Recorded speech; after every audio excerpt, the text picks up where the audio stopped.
Son Irisha e hoxe vou falar de José Flamínio González Lamelas. Naceu en Chandrexa de Queixa o 10 de xaneiro de 1965. É o terceiro de 7 irmáns. Dedicouse a toda a vida a ser funcionario de prisións. Vivía moitos anos en Madrid e na actualidade vive en Coruña. Xéneros: narrativa, didáctico e poético. Premios destacados: primer premio no concurso Enel a nivel español. Extranxeiro: non leí nada, pero escoitei algunha historia que escribiu no seu libro.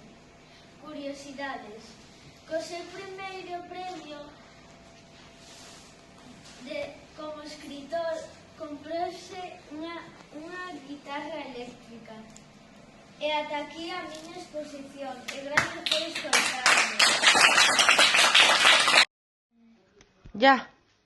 Como te chamas e donde naciste? Ola, Irisha, pois eu chámome José Flamínio González Lamelas. Nacín en Chandrexa de Queixa, teño, non sei se me vas preguntar eso, igual xa me adianto a outra pregunta. Vou cumprir 60 anos, e son de Chandrexa de Queixa. Estou moi contento de que me fagas esta entrevista. Por que te iniciaste a la escritura?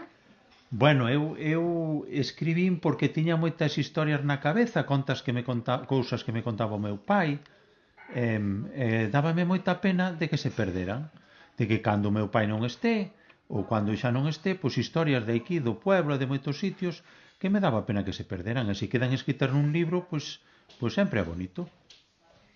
¿Cuántas obras tienes publicadas? Pois publicadas, eu creo que só teño 2. Teño un libro que escribín hai pouco de contos que se chama Mar de Mardia, e hai, eu creo que 12 ou 15 anos, a Diputación de Ourense publicoume un libro que era de lendas de aquí de todas do concello de Chandrexa de Queixa, que é moi bonito porque son lendas que os nosos abuelos se contaban en triles, lendas ao mellor incluso de cousas así fantásticas, de que había aparecidos, había cousas. Se algún día te apetece, anímote a que o leas, a verás que cousas de Chandrexa de Queixa aprendes. E publicadas só teño esas 2 cousas. Despois teño escrito a veces cousas en periódicos, que a veces que se me ocurre. Por exemplo, escribín unha vez nun periódico por que a xente en Chandrexa de Queixa vive tantos anos. Escribín un artículo no periódico dicindo as razóns por as que a mí me parecía que a xente chegaba a vivir 100 anos. É basicamente eso que teño escrito. Teño escrito máis cousas, pero bueno, que teño na casa sin publicar. ¿Las autopublicaste o en una editorial?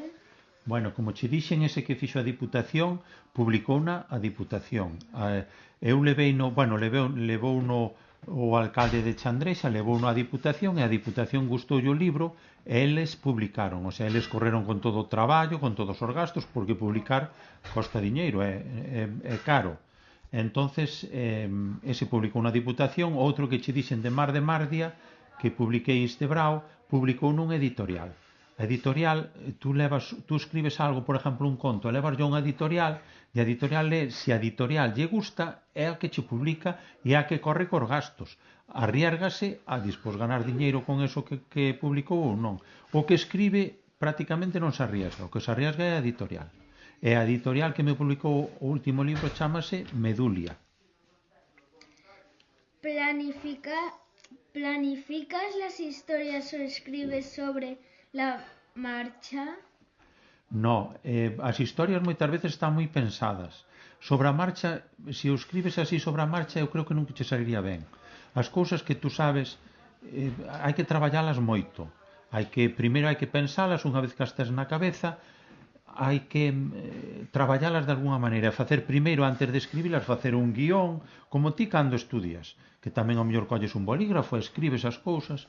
Entonces faz como un guión de 4 puntos e despois vas desarrollando eses puntos na historia, e a medida que escribes ben é verdad que se che ocurren outras cousas e valas metendo, pero o básico sempre o tes que ter ben pensado, ben traballado, e ao mellor, mira, eu hai cousas que escribín que ao mellor levaba 2 anos pensando nelas.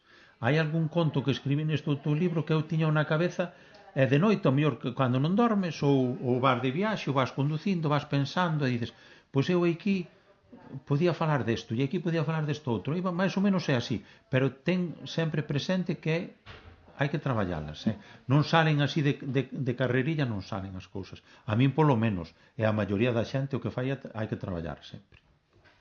¿Cuántas horas le dedicaste a la escritura?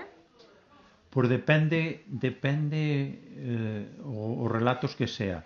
Vouche falar deste último. Este último libro son 4 relatos. O principal, que é o máis grande, eu creo que me levaría 8 ou 10 meses.